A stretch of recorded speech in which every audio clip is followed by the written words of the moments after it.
In the final decades of the Roman Republic, what had once been a modest city-state on the Tiber had grown into a sprawling Mediterranean empire. Yet beneath the triumphal arches and columns, the foundations of Rome strained. By the 1st century BC, the Republic was no longer a balanced government. It was an overstretched colossus, burdened by its own conquests. Generals like Scipio, Lucullus, and Pompey had brought home gold, slaves, and stories of Eastern splendor, enriching themselves and the senatorial elite. But every victory came with hidden costs: garrisons to man, roads to build, governors to monitor. The empire's borders grew faster than its capacity to govern them. In the west, Gaul, Hispania, Illyria, Roman rule came at a steep price. These were raw, undeveloped lands with limited resources and constant need for military force. The east, by contrast, held promise.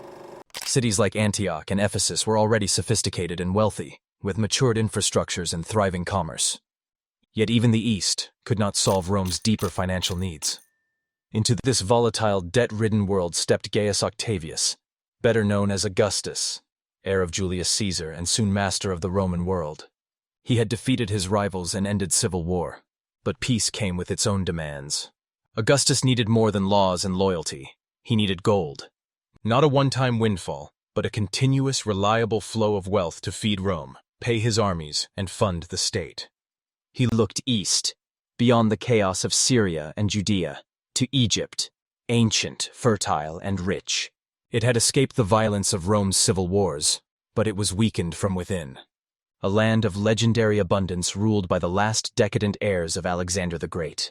Augustus saw in Egypt not just opportunity, but salvation. Unlike the battered provinces of the West, Egypt had been spared Roman misrule. Its annual Nile floods nourished the land. Alexandria was a hub of learning and trade. Its temples were still filled with offerings, its palaces heavy with gold and silk. It was in every way Rome's last great untouched treasure. But its value was also symbolic. To conquer Egypt was to inherit the legacies of Alexander and the pharaohs. To claim not just the land, but its divine prestige. The Republic was gone.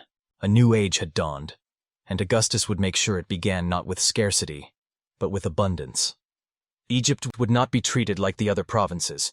It would be the pillar upon which the new empire stood, the province that paid for the rest.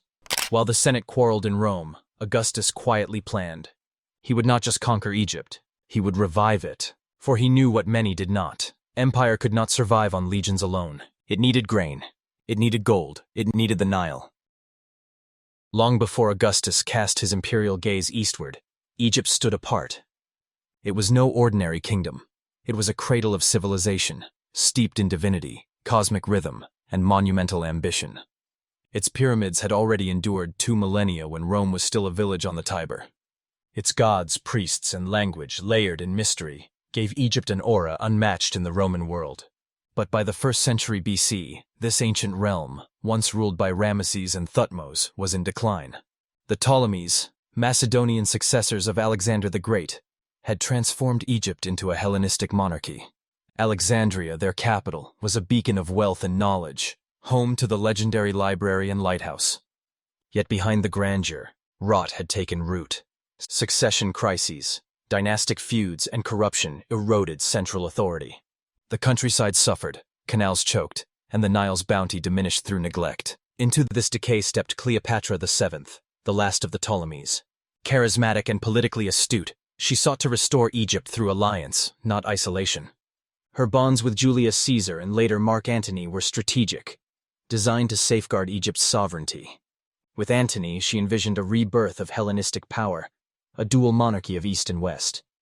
But their union drew Rome's ire. Propaganda cast Cleopatra not as a queen, but as a seductress corrupting Rome's finest general. By 34 BC, Antony granted her and their children vast territories from Armenia to Cyrenaica, the so-called donations of Alexandria. Octavian answered with war. Their fate was sealed at Actium in 31 BC. Weakened by dissent and disease, their fleet collapsed. Fleeing to Alexandria, they were pursued by Octavian's relentless campaign. Within a year, both were dead. Antony by his own hand, Cleopatra by legend's asp. When Octavian entered Alexandria in 30 BC, he did so not as a mere conqueror, but as a new pharaoh. He beheld a kingdom of fading splendor and immense potential. Yet what he truly inherited was ruin. A crippled economy, failing trade, neglected canals, and a broken tax system. Egypt, for all its mystique, contributed only 40 million sesterces in revenue, no more than Gaul, despite being richer by nature. Augustus saw beyond the dust and decay. Egypt's fertile soil, trade networks, and ports still held unmatched value. What it needed was order, Roman order. He moved swiftly. Cleopatra's treasures were seized. The temples were stripped of their offerings. The estates of the elite were confiscated. In a matter of months, Augustus filled the imperial treasury with a flood of wealth: gold, grain, spices, and silver. But this was only the beginning. Augustus sought not to loot Egypt, but to rebuild it. A well-managed Egypt, he understood, could feed Rome, connect the empire to the east, and enshrine his rule in the aura of ancient kingship. Symbolically, it was priceless. Strategically, it was indispensable. Egypt was no longer a Hellenistic kingdom. It was now the personal domain of the emperor, the beating heart of a rising imperial system. The pharaohs were gone, but their land had a new master. And unlike the Ptolemies, Augustus would not rule from palaces alone. He would rule through roads and ports, grain silos and armies. In his hands, Egypt was no longer a kingdom of gods. It was the economic engine of empire. With Egypt now firmly in his grasp, Augustus wasted no time.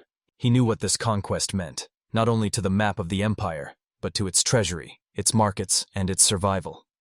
The immediate wealth seized from the Ptolemaic dynasty's reserves flooded into Rome like a burst dam.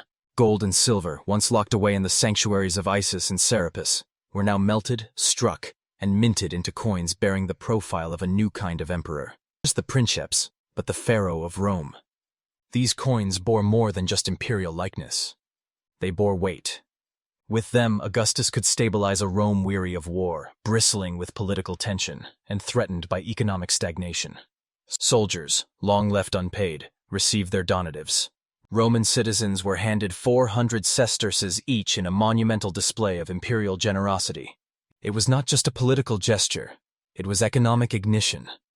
The capital, which had suffered from years of instability and erratic trade, suddenly surged with renewed vitality. Markets once starved of exotic wares brimmed with new goods. The flood of currency stimulated demand, and as prices climbed, foreign merchants smelled opportunity. From Tyre and Antioch, from the ports of Carthage to the bazaars of Damascus, caravans and ships began to make their way westward. Rome was not only alive again, it was hungry. But Augustus, ever the pragmatist, knew that one burst of wealth was not enough. Empires do not run on windfalls, they run on systems. Egypt had to be rebuilt not as a prize, but as a machine, one that could churn out grain, gold, and goods for centuries to come. The true value of Egypt was not the gold seized in Alexandria, but the wealth that lay ahead, harvested each year from the fertile Nile and carried across the empire. The annual inundation of the Nile transformed the valley into a breadbasket unrivaled in the ancient world. While Gaul provided soldiers and Spain provided silver, Egypt fed the city of Rome. Without it, the Annona, known as the grain dole, would falter, and with it, Augustus's carefully constructed social order. But the grain was only the beginning. In the southeastern reaches of Egypt, past the dry hills and red dunes, beyond the temple ruins of ancient Thebes, stood the ports of the Red Sea, Myos, Hormos, and Berenice. Once neglected by the Ptolemies, these windswept outposts now became the empire's gateway to the fabled East. From their harbors, Roman ships set sail through the Gulf of Suez, past Arabia Felix and on toward India. Few had dared these routes before. At the height of the Republic, no more than a dozen Roman vessels per year braved the monsoon winds. The dangers were real: piracy, storms, and the unknown. But under Augustus, everything changed. The Roman state began to organize, protect, and invest in this eastern trade. Safe routes were mapped, naval patrols were increased, military watchtowers, cisterns, and caravanserais were constructed to ensure safe travel from Nile port to sea harbor. And the merchants came. By the twilight years of Augustus's reign, over 100 ships per year were making the journey, and what they brought back transformed Rome. From India came pepper, once a rare luxury, now a staple of the aristocratic kitchen. Cinnamon and cassia, fragrant with the scents of distant jungles. silks from China via intermediary traders, gemstones, ivory, cotton, and perfumes. These goods flooded the Roman markets, filling the stalls of the Forum, the shelves of Alexandria, and the warehouses of Ostia. One cargo manifest has survived the ages, preserved in a water-damaged papyrus, now known as the Muziris papyrus. It lists a single ship, the Hermopolitan, returning from the Malabar coast with a staggering 9 million sesterces worth of goods. A quarter of that, over 2 million, was seized as customs tax by Roman officials at the port. And that was just one ship. Imagine the scale. 100 ships, each taxed at 25%, bringing in 250 million sesterces annually. Another 25 million collected on exports sent to the east. Roman wine, olive oil, bronze tools, and coral trinkets. On top of that, the Mediterranean portoria, a 1/40th tax on goods entering Italian ports, added yet another layer of revenue. All told, Egypt and its trade networks were now pumping over 300 million sesterces into the imperial coffers every year. It was staggering. It was transformative. And it was only possible because Augustus had not only conquered a land, but restored it. The Roman legions, famed for their discipline in war, were now mobilized in peace. Soldiers became engineers. They dredged canals clogged for decades, repaired roads lost to the desert, and rebuilt the crucial dikes and irrigation channels that regulated the Nile's lifeblood. Fields once fallow were tilled anew. Banditry was crushed. The tax system was reformed. Harsh, yes, but organized, efficient, and predictable. Administrative offices in Alexandria sprang to life with record-keeping, tax registries, merchant contracts, and shipping schedules. Augustus even re-established the once proud Alexandrian navy as a coast guard for Red Sea trade, ensuring the protection of merchants along the route to India and East Africa. At the heart of this growing network was Alexandria itself, a city reborn.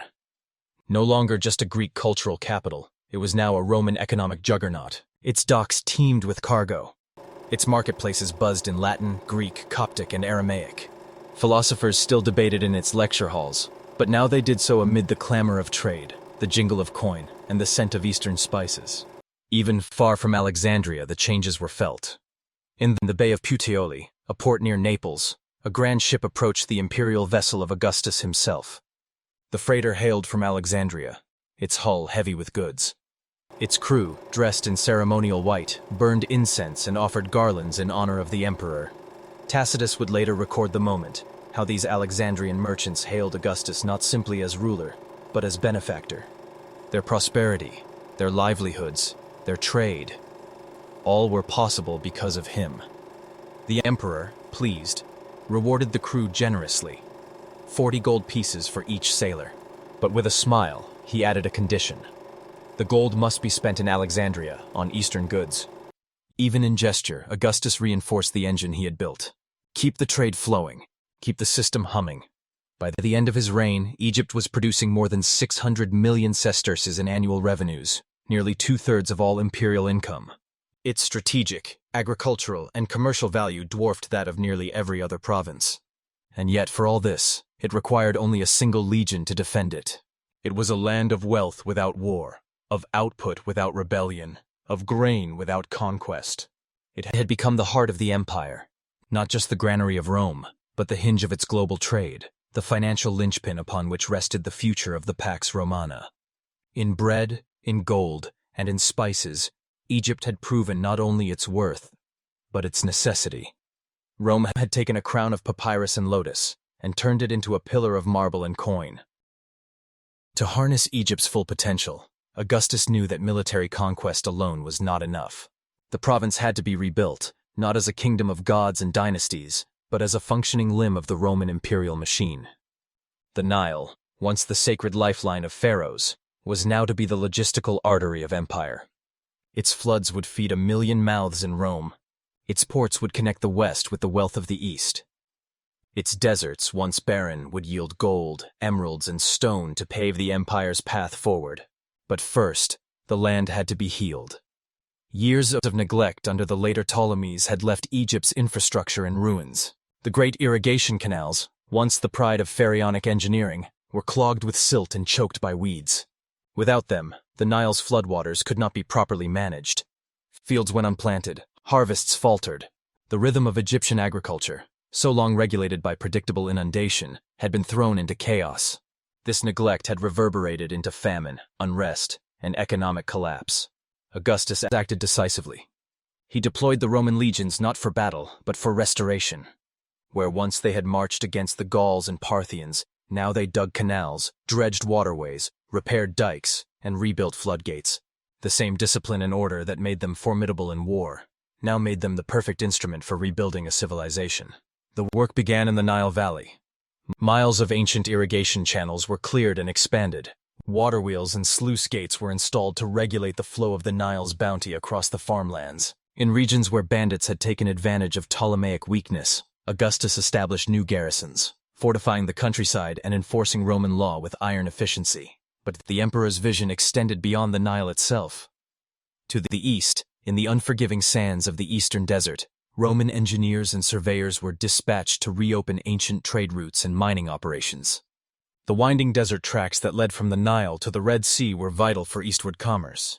These roads, once traveled by Hellenistic caravans and pharaonic expeditions, were now revived with a new purpose: to carry goods from India and Arabia into the heart of the Roman economy. The stretch between the Nile city of Koptos and the Red Sea port of Myos Hormos became a corridor of intense development. Strabo, the Greek geographer who traveled during this time, noted the improvements: military outposts to protect travelers, watchtowers every few miles, and, most importantly, cisterns filled with fresh water placed at regular intervals along the route.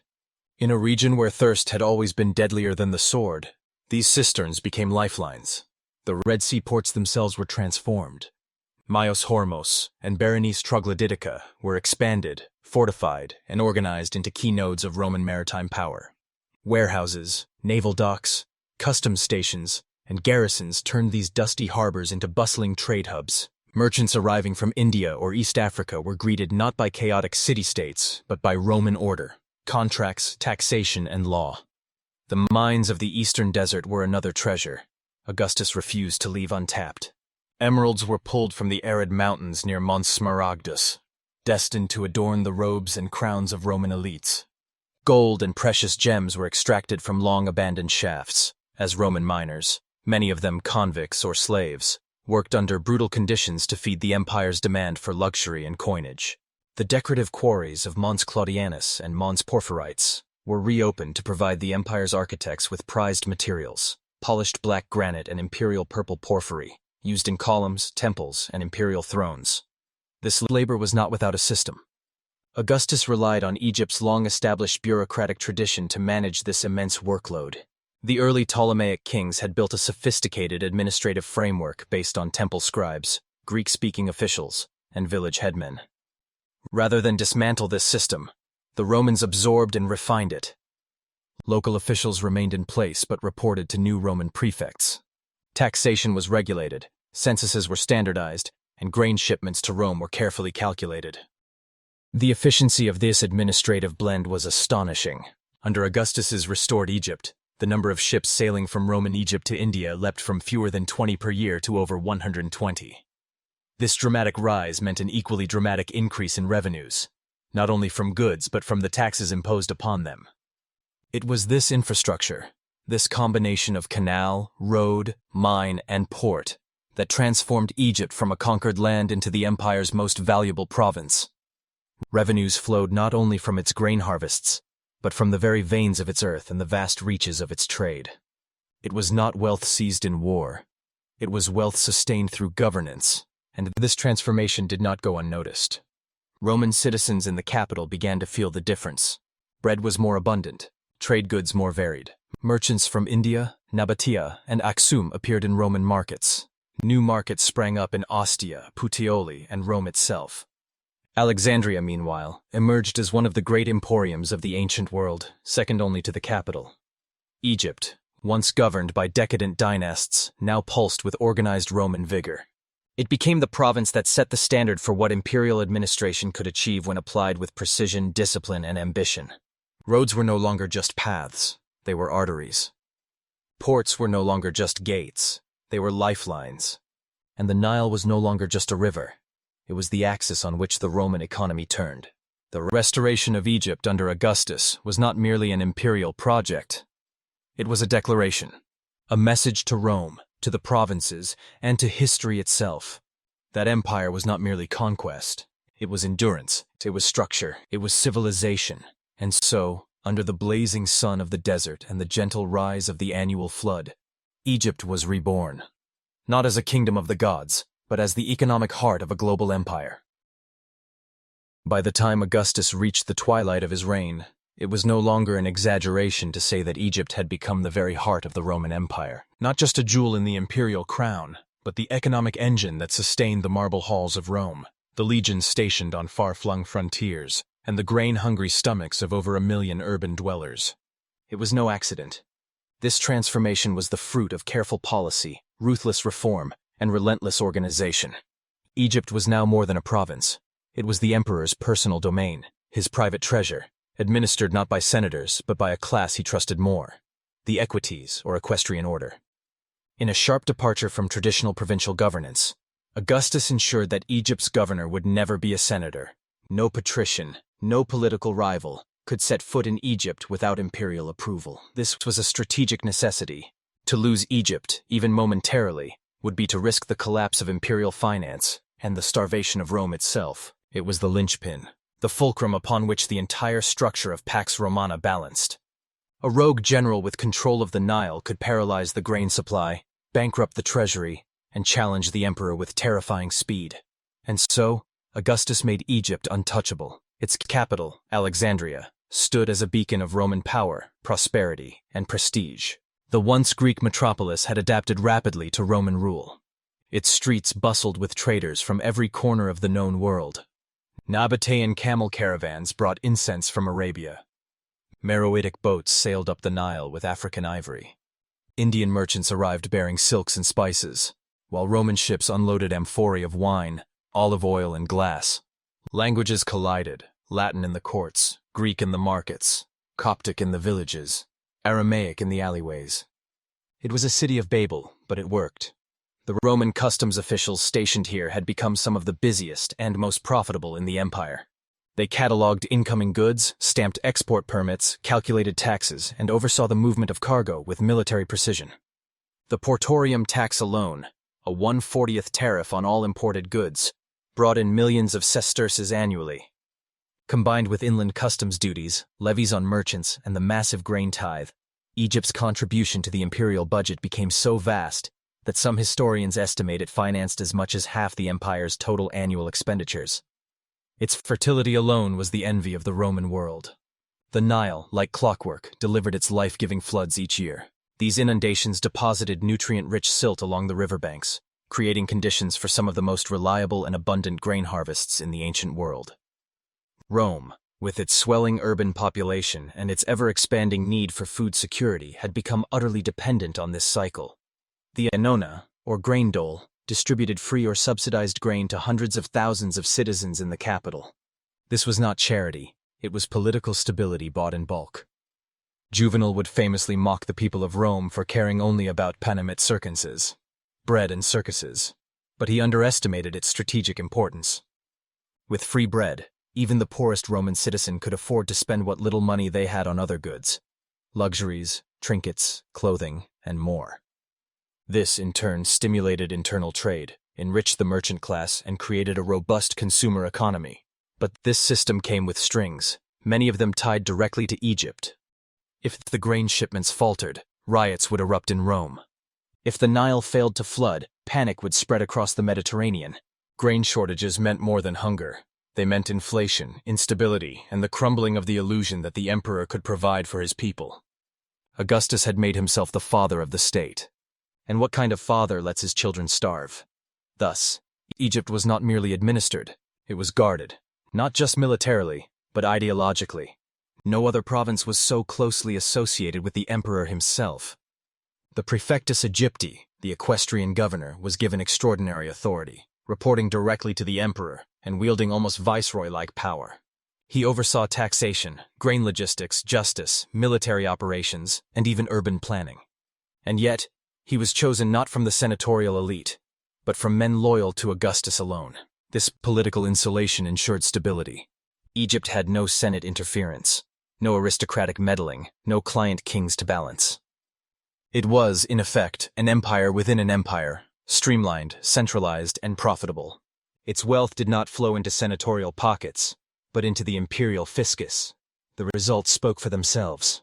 During the reign of Tiberius, Augustus's successor, Egypt's revenues reached an astronomical 600 million sesterces per year. That amount equaled or exceeded the combined annual taxes of several other major provinces. It bankrolled not only the grain supply but imperial extravagance, expansion, and reform. It also gave Rome the financial cushion it needed to make bold decisions. When Emperor Claudius launched the invasion of Britannia in 43 AD, an expensive, uncertain, and logistically nightmarish campaign, it was Egypt that helped make it possible. The conquest brought little immediate profit, yet the empire could afford the deficit, knowing Egypt's surplus would cover the loss. When Domitian raised the soldiers' pay by 1/3 in the late 1st century, it cost the imperial treasury over 200 million sesterces per year. It would have been impossible had Egypt not existed to underwrite the emperor's largesse. The Nile paid for spears on the Rhine, Red Sea ports paid for triumphal arches in Hispania. Eastern trade financed the peace of the West, and the trade kept growing. India, once distant and semi-mythical to the Romans, was now a regular commercial partner. Roman coins have been found as far east as the ancient Tamil kingdoms. Roman amphorae and glassware litter the archaeological strata of Indian ports like Arikamedu and Muziris. Roman merchants, or at least Roman intermediaries, were present on the shores of the subcontinent, bartering for pepper, pearls, and textiles. We will discuss the trade of Roman Empire with India in our next video. However, Egypt stood at the center of this network, not merely a participant, but a broker of civilization. It connected Mediterranean Rome with Sabaean incense routes, Nubian gold mines, Arabian horse traders, and Indian spice markets. In many ways, it was the beating heart of ancient globalization. It had come a long way from the disintegrating monarchy of Cleopatra. Augustus had not only conquered Egypt, he had reimagined it. What had been a declining kingdom became an administrative marvel. What had been a faded Hellenistic dynasty was now a modern province, infused with Roman discipline and global reach. The Nile no longer flowed for pharaohs. It flowed for Caesar. And in doing so, it gave life not to one city or one land, but to an empire.